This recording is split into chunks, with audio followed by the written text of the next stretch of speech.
Goeiedag en welkom in die Woord in Diepte. En vandag is ons besig met die laaste studie in hierdie kwartaal. Om 'n egte verhouding met die Here te hê. En ons sluit af met die ewigheid tegemoet. Maar voor ons begin, kom ons bid saam. Here, dankie vir die voorreg wat ons het om u woord te open. Ek bid asseblief dat u Heilige Gees sal stuur en dat hy vir ons dit wat in die woord staan duidelik sal maak en ons harte sal oopmaak vir die waarheid. My gebed in naam alleen. Amen. Amen. So sleutelteks vandag kom uit 1 Johannes 3 vers 2 uit. En dit sê, geliefdes, nou is ons kinders van God. En het is nog nie openbaar wat ons sal wees nie. Maar ons weet dat ons, as hy verskyn, aan hom gelyk sal wees, omdat ons hom sal sien soos hy is. Uiteindelik, nie deur 'n dowwe speel nie. Wat 'n belofte. Ja, en is ook nie meer lank nie. Dan is daar 'n totale einde tot hierdie groot stryd waarin ons leef. Ja, en dan kan ons die ewigheid sonder sonde. En uiteindelik is dit dan die nuwe realiteit dat ons nie hierdie lang afstand verhouding met die Here het. Jy weet. En dan natuurlik ook die fisiese vervulling van wat God vir ons beplan het. Hy wou nie hê ons moes die kennis van die kwaad hê nie of ken nie. En wat 'n voorreg met 'n nuwe verheerlike liggaam. Ek dink al jou beserings is al jou, ja, ek dink dit is tog. Almal wat sukkel en ons mense wat deur ongelukke is en iets verloor het van hulle liggaam. En die Here gaan alles herstel. En ja, alles wat sonde gebring het, Gaan nie meer daar wees nie. ja, Wat ja, dit is eintlik ongelooflik. Ek dink ons gaan deur moeilike tye. En ons het in hierdie kwartaal gekyk na 'n klomp verskillende dinge. Maar die hoogtepunt van alles is hierdie een belofte, dat ons sal hom van aangesig tot aangesig sien. Tot daardie dag is ons roeping om te volhard. ja, Dis om die draai, maar ons moet volhard. Met ons oë gefestig op Jesus. ja, so as ons ook kyk na ons hedendaagse leefwêreld, hoe sou mens dit beskryf? Chaos, Absoluut. chaoties. Dit lyk presies soos wat vervul is, of wat voorspel is. Dit is die vervulling van wat voorspel is. En terwille van tyd het ek nogal geworstel. Moet ek Matteus 24 of Lukas 21 of Markus 13 lees? En soos ek gaan 'n bietjie van alles. So ek het so hier en daar stukkie geknip, maar ek beveel aan, almal lees al die hoofstukke. Markus 13 vers 3. En toe hy, wat Jesus is, gaan sit het op die Olyfberg, reg oor die tempel, vra Petrus en Jakobus en Johannes en Andreas hom afsonderlik. Anderwoorde, net daai 4 was by hom op hierdie oomblik. Vertel ons, wanneer sal hierdie dinge wees? En wat is die teken wanneer al hierdie dinge volbring word? En Jesus antwoord hulle en begin sê, pas op dat niemand julle mislei nie, want baie sal onder my naam kom en sê, dit is ek, en hulle sal baie mense mislei. Maar wanneer julle hoor van oorloë en gerugte van oorloë, hoor dit baie, moet julle nie verskrik word nie, want dit moet kom, maar dit is nog nie die einde nie. Want die een nasie sal teen ander opstaan, en die een koninkryk teen die ander, en daar sal aardbewings wees op verskillende plekke, en daar sal hongersnode wees, en beroeringe. Hierdie dinge is 'n begin van die smarte. Sjoe. En ek lees dan in Lukas 21 vers 11. En daar sal groot aardbewings op verskillende plekke wees en hongersnode, pestsiektes, en daar sal verskriklike dinge en groot tekens van die hemel kom. Maar voor al hierdie dinge sal hulle die hande aan julle slaan en julle vervolg en oorlewer in sinagoges en gevangenisse en julle voor konings en goewerneurs bring ter wille van my naam. En dit sal vir julle uitloop op 'n getuienis. Neem julle dan in julle harte voor om nie vooraf oor julle verdediging te dink nie. Want ek sal aan julle woorde en wysheid gee wat julle teestanders nie sal kan teespreek of weerstaan nie. Maar julle sal oorgelewer word, ook deur ouers en broers en bloedverwante en vriende, en hulle sal van julle doodmaak. Dit is verskriklik. En julle sal gehaat wees deur almal ter wille van my naam. En geen haar van julle hoof sal ooit verlore gaan nie. Daar's 'n belofte sommer die Here so insit, né? Dit beteken nie almal gaan dit oorleef, of jy weet, maar dis net die vers voor, dit sê ook dit. En dan sal baie tot struikeling gebring word. Ek lees in Matteus 24 vers 10. Struikeling gebring word en mekaar verraai en mekaar haat. En baie valse profete sal opstaan en baie mense mislei. En omdat die ongeregtigheid vermeerder word, sal die liefde van die meeste verkoel. Maar, dis daai belofte, wie volhard tot die einde toe, hy sal gered word. En hierdie evangelie van die koninkryk sal verkondig word in die hele wêreld tot 'n getuienis vir al die nasies, en dan sal die einde kom. Wat, dis 'n mondvol, né? Dit is, maar dit beskryf presies waardeur ons nou gaan, en die bietjie wat nog kom. Dit gaan erger word. Baie erger word. Gaan verby ons gedagte, ons... Dit gaan nog baie goed. Ja, ek Dit gaan bedoel, nog baie goed. Daar is sekere plekke in die wêreld wat Christene weet vervolg word en doodgemaak word vir wat hulle glo. En ons sien dit nie baie op die nuus nie, want dit is nie baie populêr om gewys te word op die nuus nie. Maar dit is daar. Maar ten spyte daarvan gaan dit nog oor die algemeen wêreldwyd, behalwe vir daai paar plekke, gaan dit nog baie goed.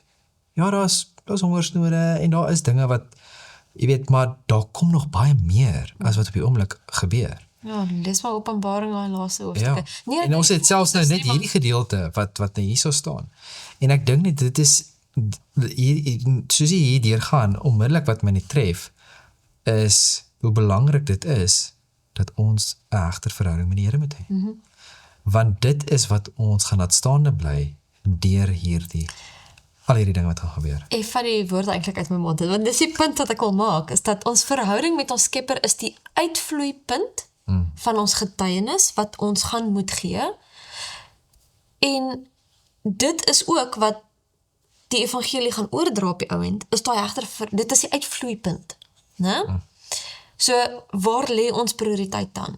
Nie om op gefokus te wees van die genade deur van die wêreld nie. Ons persoonlike genade deur kan oor 5 minute as ek nou hier klaas Ja. eindig. Ons weet nie. En dit is nie ons fokus nie. Ons fokus is, terwyl ons asem het ek daardie hegte verhouding met die Here. Want daai is die uitvloeipunt van alles. En Jakobus 4 vers 13 tot 15 lees, kom nou, julle wat sê, vandag of môre sal ons na die en die stad gaan en daar 1 jaar deurbring en handel drywe en wins maak. Julle wat nie eens weet wat môre sal gebeur nie, want hoe danig is julle lewe? Dit is tog maar 'n damp wat vir 'n kort tydjie verskyn en daarna verdwyn. In plaas dat julle sê, as die Here wil in ons lewe, dan sal ons dit of dat doen. So, vir my is daai net in die konteks van die ewigheid. Wat is hierdie kort lewe? Nou, dis aan die een kant. Aan die ander kant is, God is in beheer. Hy weet hierdie dinge gaan kom. Daarom het hy ons gewaarsku. Dit is nie vir hom 'n verrassing nie. Dit behoort ook nie vir ons te wees, want hy het ons gewaarsku. Ja. Die graad tot wat dit kom, gaan dink ek 'n groot verrassing wees vir almal. Ek dink niemand kan hulle indink nie. Maar ek dink ook, jammer dat ek in die rede val, die disippels kom na Jesus toe, nee? En hulle vra vir hom, jy weet, soos wanneer gaan al hierdie dinge gebeur? En wat is Jesus se heel eerste woorde aan hulle? pas op, Moenie mislei word.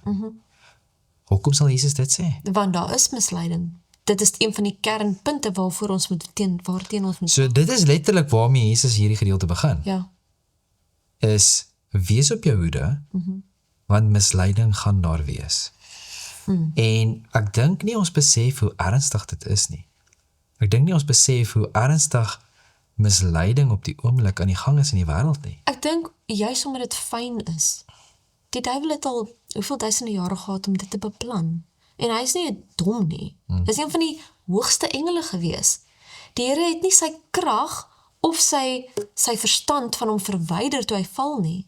die Here is genadig in dit, selfs teen sy vyand. En ja, ek dink hy tot 'n mate baie verloor, omdat hy in sonde leef, of sonde eintlik amper sy is. Maar ons kan dit nie op ons eie doen nie. Die misleiding is so fyn. Dis nie oogeenlopend nie. As iemand na jou toe kom met 'n bottel gif, gaan jy mos sê, nee, dankie. Of dit gaan nie vir jou 'n probleem wees om dit van die hand af te wys nie. Maar as dit 'n bottel druiwesap is, wat met so 'n klein bietjie, so dit sal 'n ja, probleem. So, ek hoor dit jy sê, ek dink net dat die hele punt wat ek eintlik hier wil oordra, en ek dink jy het gedeeltelik dit nou genoem, is dat misleiding, niemand van ons kan sê dat ek sal nie mislei word nie. Of dit is vir die mense daar buite, of dit is vir daai tipe mense, of wat ook al dit mag wees. Enige iemand van ons kan mislei word. En dit is hoekom dit so belangrik is dat ons net op een plek die waarheid kan kry. Dat ons net die woord van God kan vat presies soos wat dit is daar, nie gefilter of deur 'n bril van ons eie opinies en ervarings en wêreldsieninge of wat ook al dit mag wees, tradisies. Nee, ons moet die woord van God vat en ons moet eerlik en opreg bid elke liewe keer vir ons dit lees, dat die Heilige Gees dit aan ons duidelik sal maak en dat dit nie ons eie gedagtes sal wees. Ek dink jy het 'n baie belangrike punt genoem, dat dit is die Bybel alleen, nie ons gevoelens of ons ervaring of die tradisies van die oues of selfs van net hoe ons wêreldsiening is, soos wat jy gesê het. Dit is nie die filter waardeur ons die Bybel moet lees nie. Ja, Romeine 8 vers 18 sê, want ek reken dat die lyding van die teenwoordige tyd nie opweeg teen die heerlikheid wat aan ons geopenbaar sal word nie. Mag ons in 'n hegter verhouding met God wandel, soos ons sien dat dinge na 'n punt toe trek. En of ons nou 'n getroue of 'n sukkelende verhouding met die Here het, kan ons almal baat deur Psalm 80 te bid. En vers 4 lees, en hy word eintlik herhaal in die Psalm, maar vers 4 lees, O God, herstel ons, en laat die aangesig skyn, sodat ons verlos kan word. Verlos kan word van wat? Van sonde, van onsself. En wat het sonde gedoen? Chaos gebring. Sonde, skeiding gebring. Ja, skeiding tussen ons en die Here, en dit is die ewigheid. En wat dit is wat Jesus wil doen, is hy wil haar herstel bring. Ja. Hy wil die sonde verwyder, hy wil ons verlos van sonde, sodat ons eendag van aangesig tot aangesig met hom kan wees. Die skeiding nie meer. En dit is in die volgende gedeelte. So, jy het nou deur Matteus 24 gegaan, en Lukas en Markus. Ons sien as oorlog, hongersnood, aardbewings, vervolging. Dis alles wat Jesus voorspel het. Maar daar's 'n dieper waarheid. En dis nie so seer hierdie net die slegte dinge wat gebeur. Jy weet, die hongersnood en die aardbewings en die vervolging en al hierdie dinge nie. Maar dit gaan oor wat is op die einde, wat gebeur na dit. Verstaan nie, daar's iets groter. Dit is die klimaks. Ja, dit is waar het eintlik gaan. Want ja, dit gaan erg wees en ja, dit is 'n geweldige klomp dinge en daar gaan 'n groot tyd van benoudheid wees. So wat is hierdie klimaks? Dis die wederkoms. Nou die Bybel teken vir ons 'n baie spesifieke prent van hierdie wederkoms. En dit gee vir ons baie spesifieke besonderhede van die wederkoms. So kom ons blaai na Openbaring 14 toe. Dink jy dit is nogal belangrik om daardie spesifikasies in ag te neem in die konteks van wat ons nou gelees het van pas op vir misleiding? Ek glo so, ons gaan nou sien. Okay. Openbaring 14 vers 14 en dit sê, en ek het gesien, en kyk, daar was 'n wit wolk, en een soos 'n mensseseun wat op die wolk sit, met 'n goue kroon op sy hoof, en in sy hand 'n skerp sekel.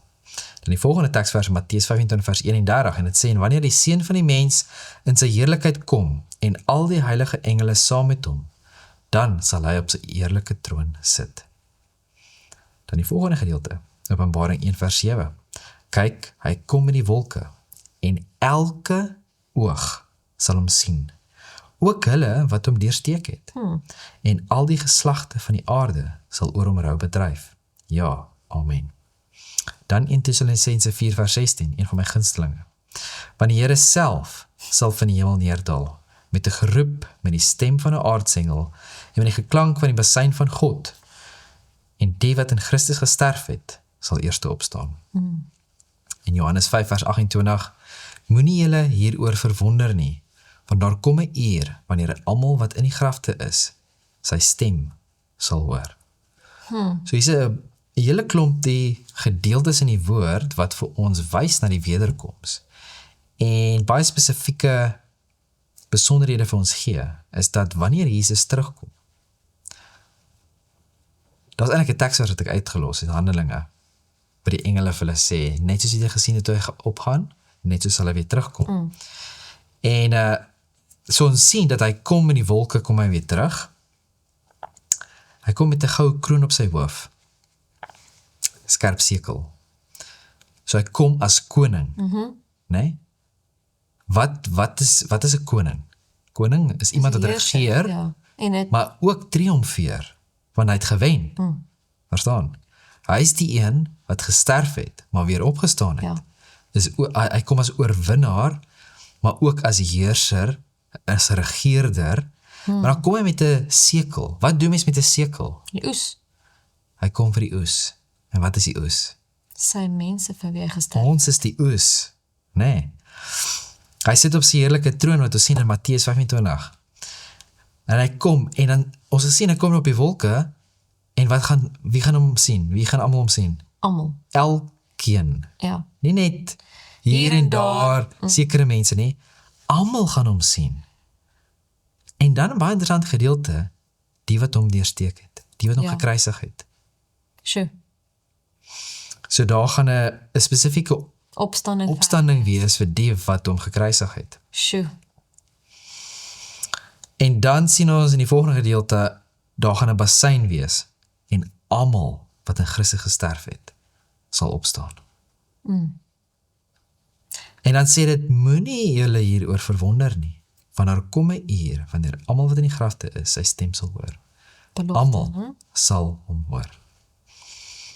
Dan 'n volgende gedeelte, Filippense 3 vers 20 en 21, dit sê vir ons, want in ons burgerskap is in die hemele, van waar ons ook as verlosser verwag, die Here Jesus Christus, wat ons vernederde liggaam van gedaante sal verander, om gelykvormig te word aan sy verheerlikte liggaam, volgens die werking waardeur hy ook alles aan homself kan onderwerp. Ja, dit bring ons terug na ons hoofteks. Ja? Ja. Ja. Ons sal soos hy wees in ons liggame. En dan, net die vorige hoofstuk in Filippense 2, vers 10 en 11 sê dit, sodat in die naam van Jesus sou buig, elke knie van die wat in die hemel en wat op die aarde en die wat onder die aarde is.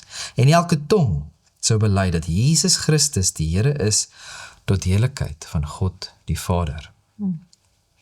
Nou, is 'n baie mooi gedeelte. Elke knie, elke tong sal bely.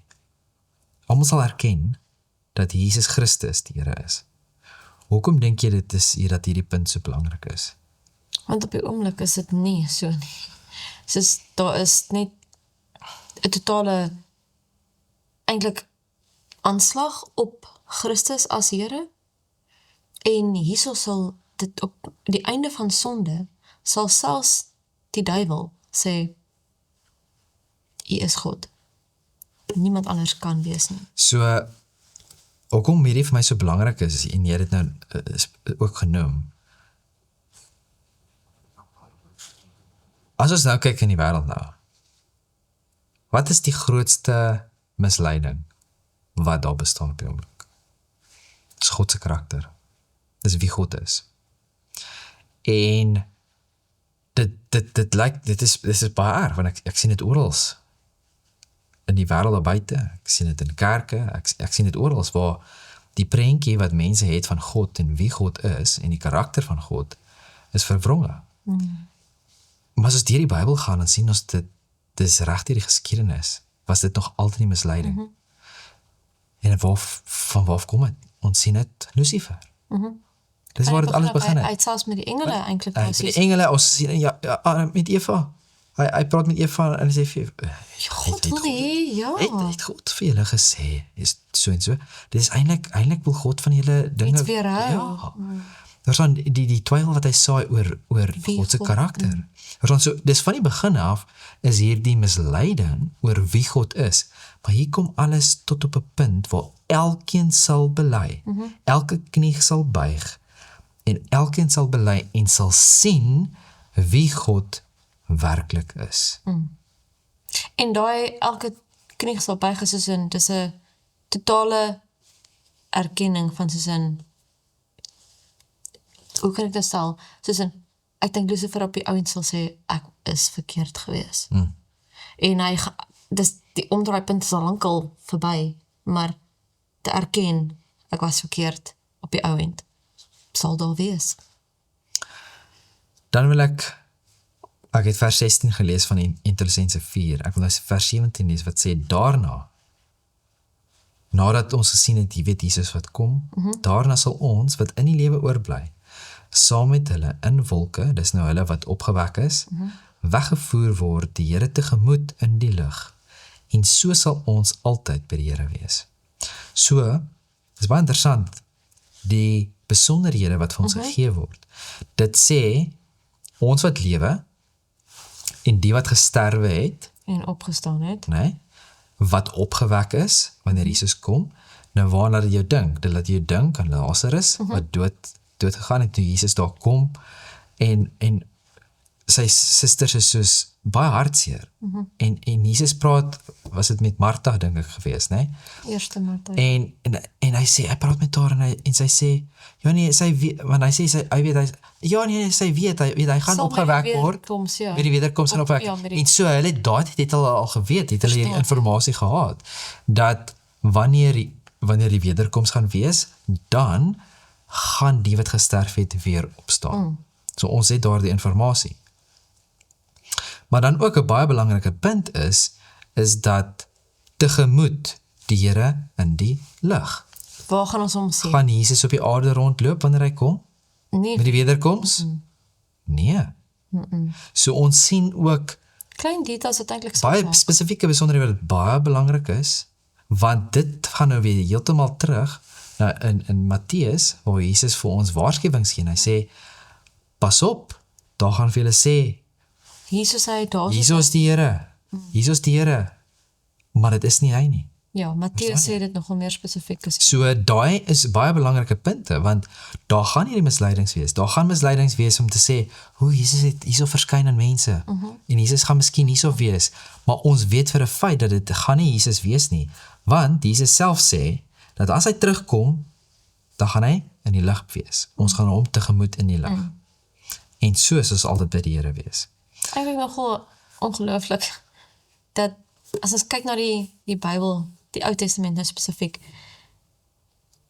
Henog voor die vloed is hemel toe, voordat hy dood is.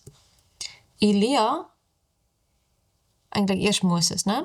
Moses het gesterf, en ons lees in Judas, dat hy opgewek is en hemel toe is.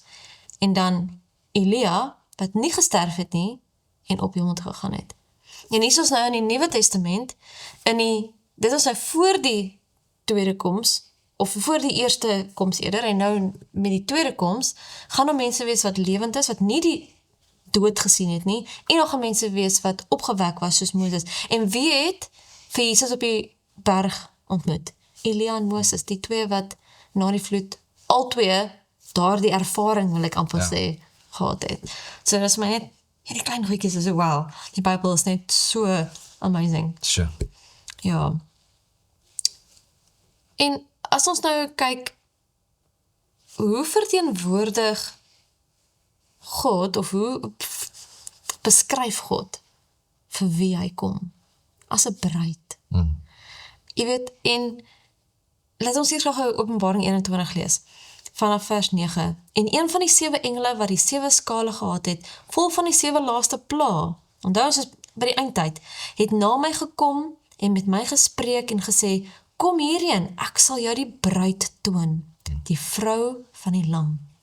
En hy het my in die gees weggevoer op 'n groot en hoë berg en my die groot stad getoon, die heilige Jerusalem, wat uit die hemel van God neerdaal. En dit het die heerlikheid van God gehad, en sy lig was soos 'n baie kosbare steen, soos die kristalhelder jaspissteen. Hier gee die Bybel 'n in beeldsprake visioen van God se kerk, 'n bruid. Ek het nou so 'n paar punte hierso, maar waarom dink jy dalk spesifiek 'n bruid? Nie net 'n vrou nie, maar 'n bruid. Het jy gedagtes? Wil jy ook in die storie vooruitloop? Jy het my gevra. Okay, so ek kom ons altyd met 'n draai. Ai, tog. Asseblief, maak dit kort. Wel, eerstens sien ons daar's verhouding. Nee? So, egter verhouding. Dis die opskrif vir hierdie kwartaal gewees.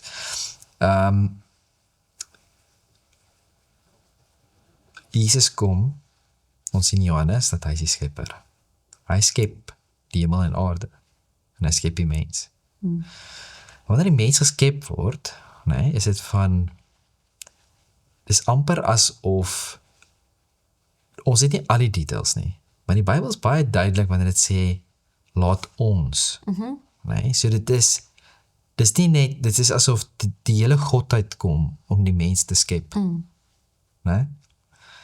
En die mens word geskep in God se beeld. Sê, laat ons mens maak in ons beeld. Nee? En wat doen hy? Skep hy net vir Adam. Hy skep vir Adam, maar hy skep ook vir Eva. So, dit is nie net een nie. Dit is meer as een. Dit is eintlik interessant dat die Bybel sê, hy skep man en vrou, in ons beeld man en vrou. Maar hy maak eers die man, gee vir die man werk, en dan kom die vrou. En hoef sy nie te werk nie. Nie heeltemal nie, dis die helper. Ja. So, maar die punt is maar net, so, hy skep man en vrou, verhouding. Verstaan? En dis dieselfde wat ons sien met Jesus wat kom, ons sien, daar's verhouding. So dit is letterlik wat ons sien as die drie enige God wat ons aanbid, is ons sien dat daar is volmaakte liefde wat bestaan, hulle is volmaakte liefde. Verstaan jy? Jesus, jy kan nie liefde as jy net een is nie. Verstaan jy? Dan sit En so word die mens geskep na God se beeld. Dit kan nie net een wees nie. Dis meer as een. En dit is waar die familie vandaan kom. Want as jy kyk, soos in selfs net 2 kan 'n baie selfsugtige tipe. Ja, want dit kan, maar as 'n derde ene kom, o my aarde, né? Sjoe, kinders. Dis maar die hele punt is dat dit is waar daar selflose liefde bestaan. Is in die 3 eenheid. Dit is amazing hoe die Here letterlik die gesin is in God se beeld geskep. Maar in elk geval, ek gaan jou nou kort knip want ek weet jy het nog baie om te sê, maar in profeseëse kerk of God se volk is 'n vrou uitgebeeld.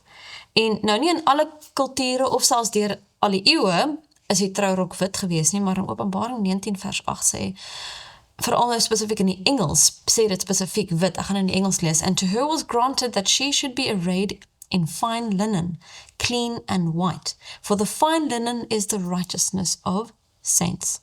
Okay, so die klere, trourok, wit, bruid, dit is ook die begin van 'n nuwe lewe vir haar en haar man. Die wederkoms. Dis, ek bedoel, huwelik is iets niet anders, want dis nou 'n hele ander dinamiek. En hierso het ons sonder sonde 'n hele nuwe realiteit. Ja, en 'n bruid is mooi, en almal is altyd geïnteresseerd om te sien hoe sy lyk op haar troudag. En baie keer nie soveel gepla oor die man nie. Alhoewel, die fotograaf wat goed is, sal die man dophou. As hy vir die eerste keer sien. So, ook, daar word voorbereiding getref vir 'n troudag. Nou, dis nou seker nie in elke situasie nie, maar die meerderheid, okay, is daar voorbereiding. In Openbaring 19 vers 7 sê, laat ons bly wees en ons verheug en aan hom die heerlikheid gee, want die bruilof van die lam het gekom en sy vrou het haar gereed gemaak. daar's 'n voorbereiding wat in ons ook moet plaasvind as die volk van God. Kyk nou Matteus 25 vers 1 tot 13. Dan sal die koninkryk van die hemele wees soos 10 maagde, wat hulle lampe geneem en uitgegaan het om die bruidegom tegemoet. Dis 'n baie lang deel. Die punt wat ek hierso wil lees, daar by vers 10.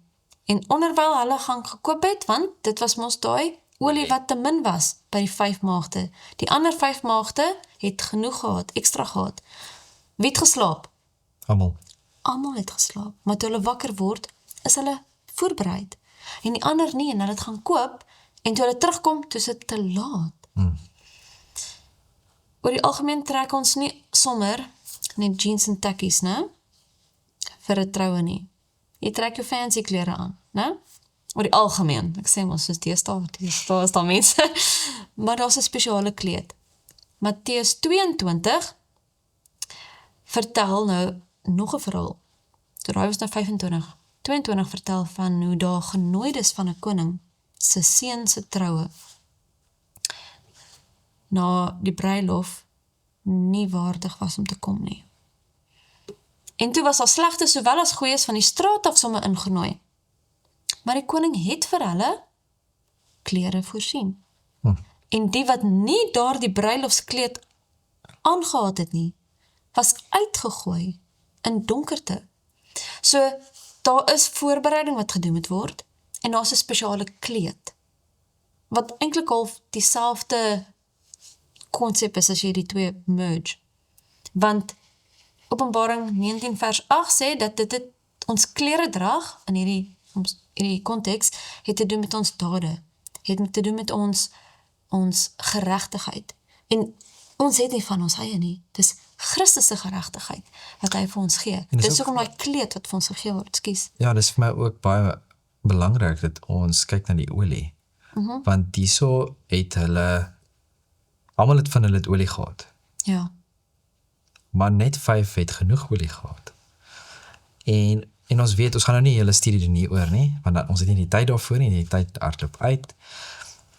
Maar ons weet dat die olie verteenwoordig die Heilige Gees. Hoe belangrik is die Heilige Gees in ons lewe? Dat ons die Heilige Gees moet hê. Want wat doen die olie? Die olie wat hulle het, is vir die lampe wat hulle het. Wat doen 'n lamp? Skyn. Daar's lig. As jy nie 'n liggie kan... Dis duisternis. Ja. Ons leef in 'n tyd van duisternis. En as ons nie lig het, sodat ons kan sien waarheen ons op pad is, Dan gaan ons struikel. dan gaan ons rond tasse. Ons gaan nie weet waar ons is nie. Ons gaan nie weet wat die regte weg is om te vat nie. Ons het lig nodig. Maar om daai lig te hê, het ons die Heilige Gees nodig. Verstaan, dis die Heilige Gees wat vir ons die leiding, wat vir ons wys, wat vir ons, soos wat Jesus self sê, wat in ons die volle waarheid lei, né? So, dit is baie, baie krities. En vir my is dit net, as ons kyk na die 5 dwaase maagde, daar was 'n tyd dat hulle die Heilige Gees gehad het. Maar dan kom maar 'n tyd waar hulle nie meer die Heilige Gees het nie. En hoe belangrik is dit dat ons op ons pasoppens moet wees. Dat ons altyd die Heilige Gees in ons het. Weet jy, dis 'n baie belangrike punt. Want soos wat jy nou gesê het, dat die Heilige Gees is die Gees van die waarheid. Maar hy is ook die enigste een wat beskryf word om ons van sonde, ons sonde van onsself vir ons bekend te maak, as die Heilige Gees se werk. So, ons kan nie sonder hom nie. Nee. Johannes 14 sê vir ons, terug nou na die voorbereiding, dat Jesus self ook voorbereiding doen. Vers 1, laat julle hart nie ontsteld word nie, glo in God, glo ook in my. In die huis van my Vader is daar baie wonings. As dit nie so was nie, sou ek dit vir julle gesê het. Ek gaan om vir julle plek te berei. En as ek gegaan en vir julle plek berei het, kom ek weer en sal julle na my toe neem, sodat julle ook kan wees waar ek is. Daar's daai belofte. En dan 1 Korintiërs 2 vers 9 sê, maar soos geskrywe is, wat die oog nie gesien en die oor nie gehoor en in die hart van 'n mens nie opgekom het nie, wat God berei het vir die wat hom liefhet. Kolossense 3 vers 1 en 2 sê, as julle dan saam met Christus opgewek is, soek die dinge daarbo, waar Christus is en aan die regterhand van God sit. Bedink die dinge wat daarbo is, nie wat op die aarde is nie. Laat ons fokus nie op die tydelike wees nie, maar dat ons voorbereiding vooruit is, soos die wyse maagde, dat ons voorbereid sal wees vir die tyd waar dit moeilik gaan wees om olie te kan kry. En wat het die wyse maagde gedoen? Hulle het die lam gevolg. Dis nou ons volgende gedeelte. En die Bybel gee vir ons hierdie twee beelde, né? 'n bruid wat voorberei word, 'n lam wat vooruit gaan. En beide beelde fokus op een ding, en dit is verhouding. Dit gaan nie net oor, ons gaan hemel toe, dit gaan nie net oor 'n plek nie. Dit gaan oor die verhouding wat ons het met die een wat wel daar is. Dis soos wat hulle sê, dis nie wat jy doen of wat jy ken nie, maar wie jy ken. Ja. Nou, is 'n baie mooi gedeelte in die groot stryd wat sê, die beloning wat op die regverdiges wag, kan nie in mensetaal beskryf word nie. Dit is iets wat self aanskou moet word. Die heerlikheid van die paradys wat God voorberei het, is ver bo in ons beperkte verstand. Dit kan nie begryp word nie. En jy het my teksvers gelees. En hierdie is die tweede teksvers wat ek as kind ooit gememoriseer het. Okay. My heel eerste teksvers was Psalm 50 vers 15.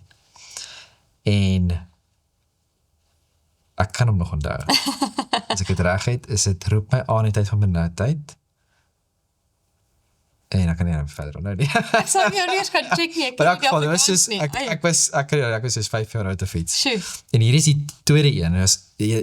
Dis so amazing. Wat die oog nie gesien het, niks wat ons kan sien op hierdie oomblik, kan ons voorberei van hoe dit gaan wees nie. Wat die oor nie gehoor, en wat die hart van mense nie op, ons kan nie eers ons indink hoe dit gaan wees nie. Weet jy, ek het al gedink nou, gaan ons dalk soos klank kan sien, of kleure kan hoor, of ek dink kleure altyd, kan ruik, wat is dit? Ek het altyd gedink, omdat musiek so 'n groot deel is van my lewe, het ek altyd gedink, daar gaan letterlik musiekinstrumente wees, wat ons nie eers kan dink.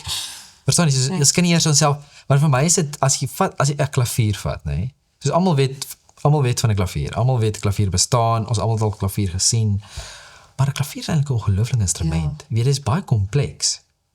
As jy vat 'n snaarinstrument. Ja, dit is snaar, maar jy weet wat ek sê, want die manier hoe dit werk en alles is soos, en dan die klank wat jy uit dit uitkry, dit is eintlik ongelooflik. Ja, nee. En die verskeidenheid van tipe klanke wat jy kan kry met een so vir my is dit net soos, 'n klavier is eintlik 'n ongelooflike instrument, nee. Maar dink, ons leef nou al vir, sê maar 6000 jaar op die aarde, nee. En ons kan opkom met so iets. Dink net, God, wat musiek geskep het, hy is die, jy weet ek sê, en dan, wat van ontelbare, wat bestaan nie? Maar in elk geval, ons gaan nie, ek is jammer. Die punt is maar net, ons kan nie onsself indink, wat vir ons wag nie. Nou, jy het hierdie genoem, en die vraag is dat, hoekom dink jy gebruik die Bybel, jy's 'n bruid, die beeld van 'n bruid, om dit beskryf. Maar ek wil nou 'n bietjie vinnig kyk na, maar kom ons kyk vinnig Kolossense 3 vers 2, jy het dit gelees, jy steel my teksverse, bedink die dinge wat daarbo is, nie wat op die aarde is nie. So ons sien in 1 Korintiërs 2 vers 9, dat ons kan nie onsself indink wat daarbo is nie, maar waar moet ons gedagtes wees? Is dit moet wees, daar waar ons hart is. Nee? En nie waar hierdie donker, hoe meer mens die negatief indrink, hoe meer word mens negatief, hoe meer is dit wat uitvloei. Ons moet onsself vul met wat goed is. Miskien moet ons onthou, dat ons is ambassadeurs.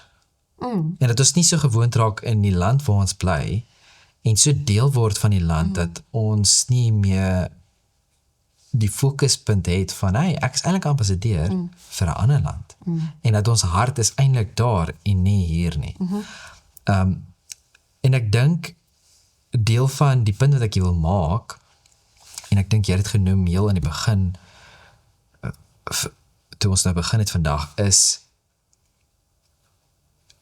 die verhouding wat ons nou het, is hierdie ver afstand verhouding. Ja, die Here is met ons, en hy's genadig. Maar daar is nie daai aangesig van aangesig wat gaan in die toekoms gaan wees. Het jy al ooit ver afstand verhouding gehad? Ons het of En onthou jy dat ons vir mekaar geskryf het? Ek onthou dit baie goed. Okay. So dan is dit soos letterlik, jy weet, daar gaan 'n week verby en dan kom daar 'n brief. Ja, of 2 mens weke moet verby. wag. Jy weet, jy moet wag. Ons het eintlik briewe geskryf, ons het nie net Ja, ons het ge-WhatsApp letterlik en gepos. goeders, Ja. Daai het WhatsApp nie bestaan nie. Maar nou was mix it. Was mix it, ja. Maar dit moeilik gekos, maar in elk geval. Ons gaan nie nou daarin nie, maar die punt is maar net dat dit het tyd gevat, en maar dis soos, ek kon nou die een dag toe ek aangekom het met die bus, onthou jy dit? Jy het my soos bespring. Ja. Die punt is maar net dat jy's opgewonde om die persoon te sien, jy kan nie wag nie, verstaan? So het ons dit in ons, met die verhouding wat ons met Christus het, vir ons kan nie wag nie, verstaan? Dit is soos, dit is al waar jy kan dink, dit is al waar jy kan praat, en as dit nie die geval is nie, dan moet ons bietjie onsself regryk, en ons moet besef, hey, luister hier so, miskien is daar iets wat ek moet verander in my lewe, dat daardie verhouding wat ek het met God, dat dit kan terugkom soos wat dit eintlik moet wees. Daai eerste liefde, dis waarvan dit praat, né?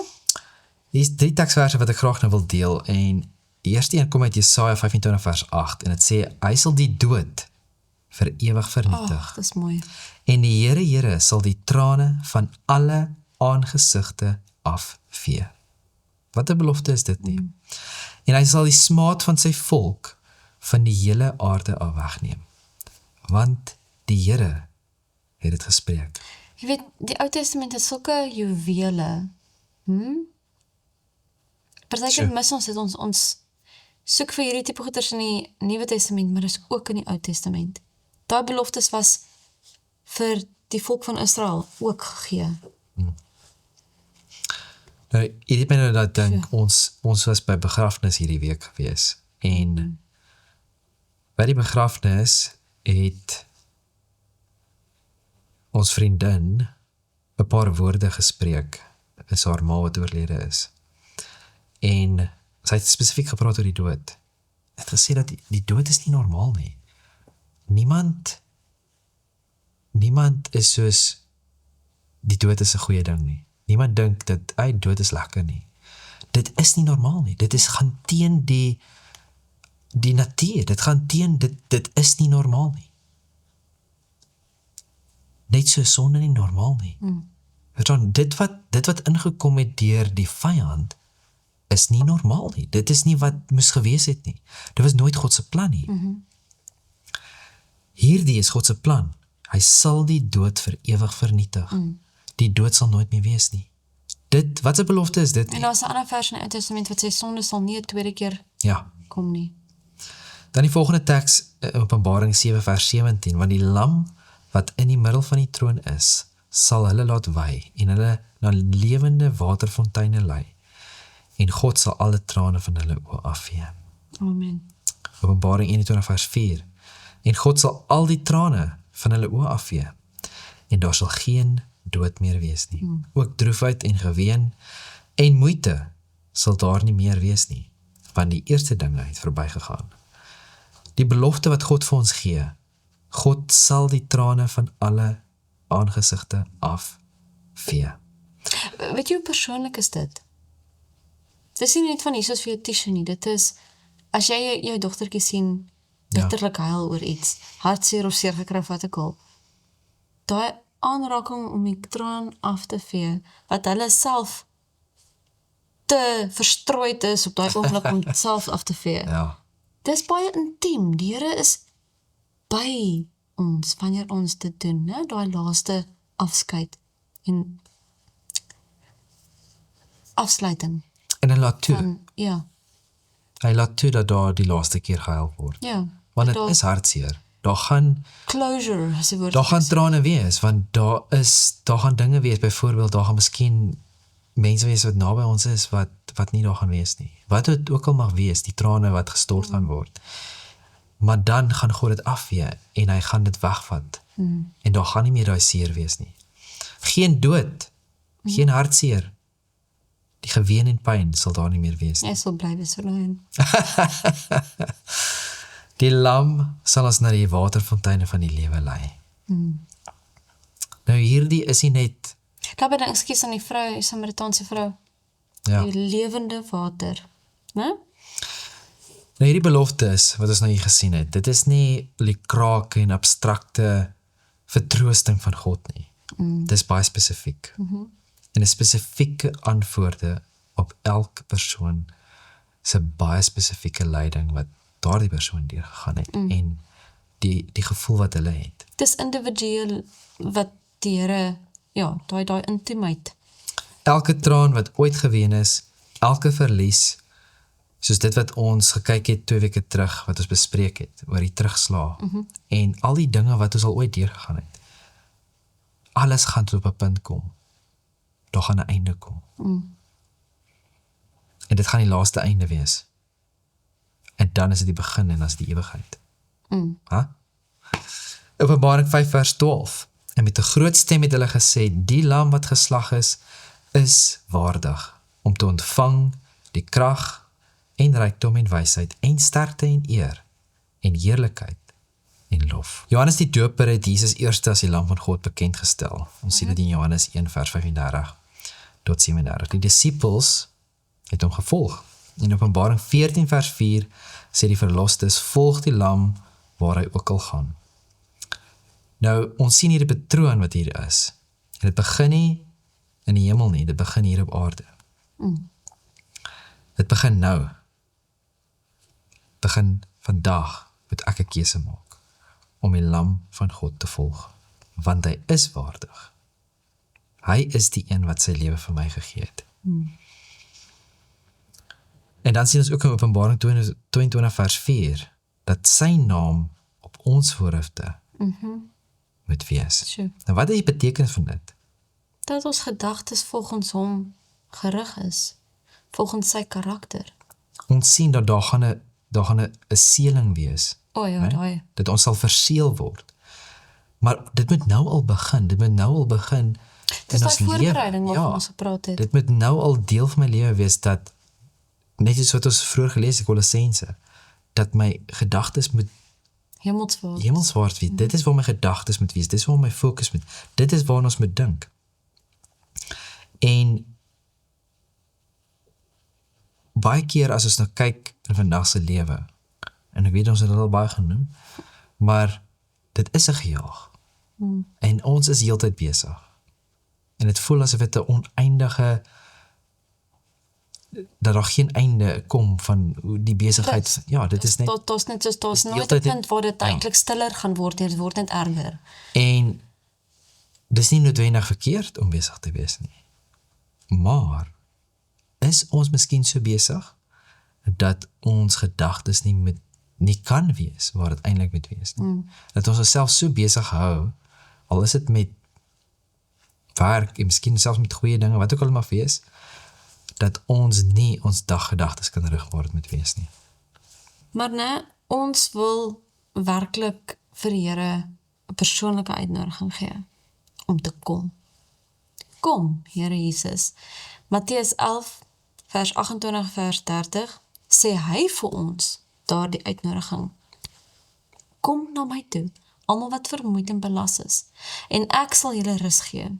Neem my juk op julle en leer van my, want ek is sagmoedig en nederig van hart, en julle sal rus vind vir julle siele, want my juk is sag en my las is lig. Jy het nou net gepraat van, dis te besig ons lewens. Die Here gee vir ons rus. Ons moet na hom toe gaan. Hy nooi ons. Hy gaan nie die deur afbreek nie. Hy klop. Jesaja 55 vers 1 tot 3. Dit nooi ons om te koop, al het ons niks waarmee ons eintlik kan handel ruil nie.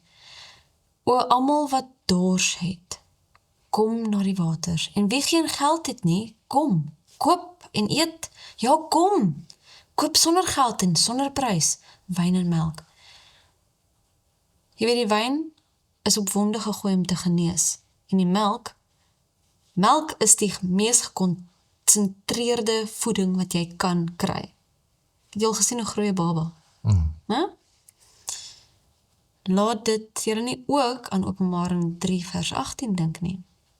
Ek raai jou aan om van my te koop, goud wat deur vuur gelouter is, sodat jy kan ryk word en wit klere, hier kom daai wit klere weer, dat jy jou kan aantrek en die skande van jou naaktheid nie openbaar word nie, en salf om jou oë te salf, sodat jy kan sien. Hier kan ons koop, want dit het duur gekos, maar ons betaal nie self die prys nie. Dis sê Jesaja, sonder geld kan ons by die Here gaan koop. So wat koop ons? Dis daardie klere wat die Here vir ons aanbied, né? Salf. Sy salf, genesing. En die vuur wat gelouter is, ons kan karakter, ja, die goud, koop goud wat deur vuur gelouter is. Dis karakter, Ja. né? Ja, en hoe doen ons dit prakties? Kom, ons vra, ons praat met die Here, tree in verhouding in. Openbaring 22 vers 17 sê ook, dis verniet. En die Gees en die bruid sê, kom, en laat hom wat hoor sê, kom, en laat hom wat dors het, kom, en laat hom wat wil, die water van die lewe neem, verniet. Is ons gereed vir die einde, die laaste paar, wat Matteus is gesê, as ons volhard tot die einde, né, sal ons gered word. Maar dis 'n volharding, het gaan nie maklik wees nie. Maar Filippense 4 vers 13, ons is tot alles in staat, deur Christus wat ons krag gee. Dit is nie op onsself nie. Ons hoef dit nie alleen te dra nie. Die Here sê, kom, rus, kom, drink, kom, eet, kom, wees geklee, kom, kry die karakter. Uitnodiging. Heeltyd, hy nooi ons uit, en ons moet sê, ja Here, kom.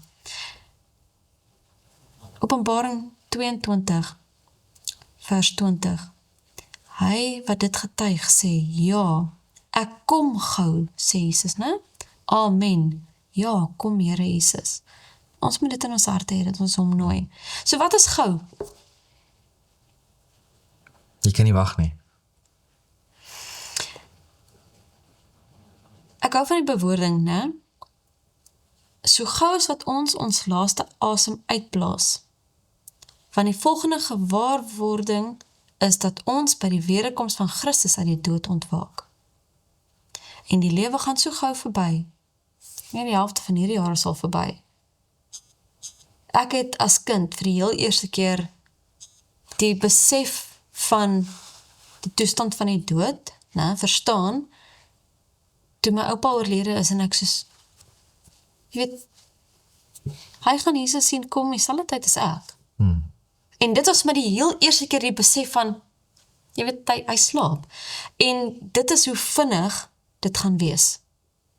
Hierdie stukkie genade tyd wat ons nou het, om ons 'n hegter verhouding met die Here te vorm, daai voorbereiding te tref, sodat ons werklik die olie het wat ons moet by mekaar hou en voorberei. Hierdie tydjie gaan baie vinnig verby. Een laaste versie. Ons moet nie moeg raak vir hierdie wag nie, want die opdrag is om voluit uit te leef. En terwyl ons wag, Lukas 19:13, die engel sê vir my so mooi, occupy till I come. Ons moet nie ledig net sit en wag nie. En daarna kan ons die ewigheid met ons Skepper se fisiese teenwoordigheid deurbring. En op dit baie mooi gedeelte wat sê, die godsdiens van Christus ontvang ons alleenlik deur die woord van God, as die brood van die lewe te eet. Daarsonder is toegang tot die Godstad verbode. As ons slegs aardse kos geëet en 'n smaak vir wêreldse dinge ontwikkel het, sal ons nie eendag gereed vir die hemel wees nie. Na die geregtigheid van Christus moet ons eerder honger en dors. Deur die transformerende invloed van sy genade moet ons gevorm en herskep word, sodat ons geskik is om saam met die engele deel van die hemelse gemeenskap te wees. Jy sien, soos wat jy nou baie mooi hier vir ons gedeel het, dat daar's 'n uitnodiging. Jesus nooi ons uit, oor en oor en oor. Reg deur die woord sien ons net een uitnodiging na die volgende uitnodiging, na die volgende uitnodiging. En dit is my baie hartseer wanneer mense praat van die wegraping, die geheime wegraping, en dat daar vir 'n sekere groep mense is wat weggeraap gaan word, en dan gaan daar 'n tweede kans wees vir die wat oorbly. Dis 'n vals hoop. Maar nie net dit nie, dit is soos, wat 'n prentjie het jy van God? Soos, hoe verstaan jy wie God is? Want ons het elke dag miljoene kanse, ons het ontelbare kanse. Elke oomblik is Elke oomblik is 'n kans, en hoe is daar nou 'n tweede kans? Jy hoor wat ek sê? Dis daar dan so ontelbare hoeveelheid kanse. nou. En die prentjie wat daar geskep word, is dat na die geheime wegraping, dan, jy weet, dan gaan die wat op die aarde bly, gaan dan die aarde herbou en mooi maak, en is amper vernuwe maak en so voort. Maar dis nie die prentjie wat ons in die Bybel kry nie. En dit is hoekom dit so belangrik is dat ons die Bybel lees soos wat hy daar staan. En dit sê baie duidelik dat Christus kom, ons toe kom haal. Ons het gesien dat die baie spesifieke besonderhede wat vir ons gegee is, die manier hoe die wederkoms gaan wees. Almal gaan hom hoor, almal gaan bewus wees daarvan. Die wat in hom gesterf is, gaan eerste opstaan. Ons self gesien, daar's 'n baie spesifieke spesiale opwekking vir die wat hom gekruisig het. Hulle gaan hom ook sien kom. En hy gaan kom as koning, as oorwinnaar, as heerser. Het hom gespot. En hulle gaan hom erken. Sjoe. Nee? So ons sien hierdie prentjie. En dan gaan die wat in hom gesterf het en die wat lewe saam opgevat word in die lig en hom tegemoet. So Jesus gaan nie af aarde toe kom. So ons sien al hierdie verskillende besonderhede. En ons het nou tyd om nog verder dieper te gaan nie. Maar ons weet, as ons nou in Openbaring gaan lees, dan sien nou, maar daar's 1000 jaar. Daar's 1000 jaar wat ons, my pa sê altyd vakansie gaan hê. Ons het vir 6000 jaar gewerk, en dan gaan ons die 7de 1000 jaar gaan ons, jy weet, in die hemel wees. Dink ons gaan Maar dan is daar, op die einde daarvan, sien ons is nie net vir ewig in die hemel nie. Maar dan kom ons terug aarde toe. Dit sê baie dat die nuwe Jerusalem gaan neerdal op die aarde. Dis hoekom En God gaan letterlik sy koninkryk vestig op die aarde in die toekoms. Kan jy dit glo?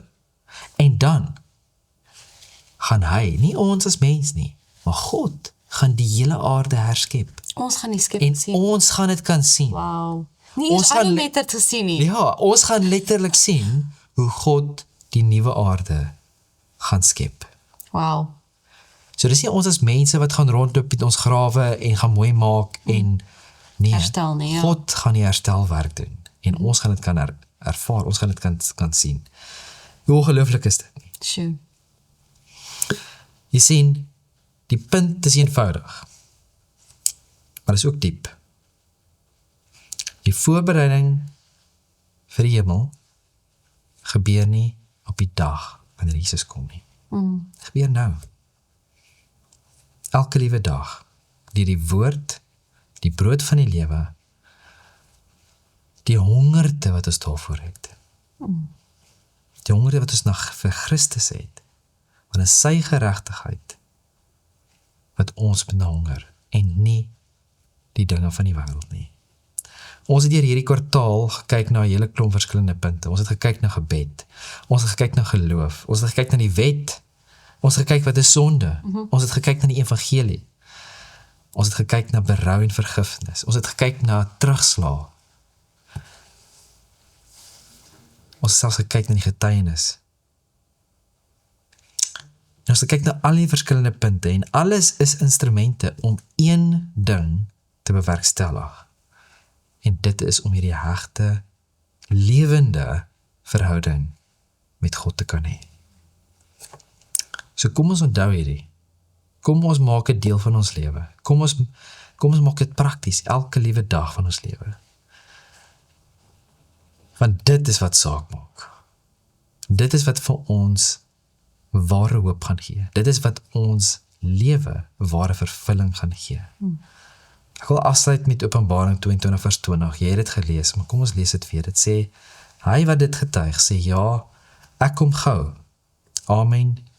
Ja, kom, Here Jesus. Amen.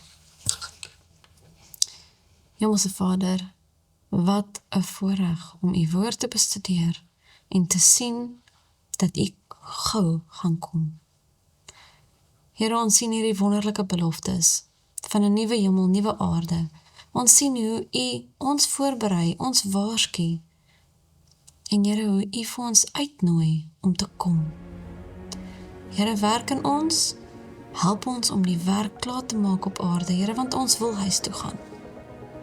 Help ons om die ware ambassadeurs te wees wat u wil hê ons moet wees, dat almal wat in aanraking met ons kom, u sal sien, Here, dat hulle aangetrokke sal wees tot u, dat hulle u vir hulle self sal soek en vind.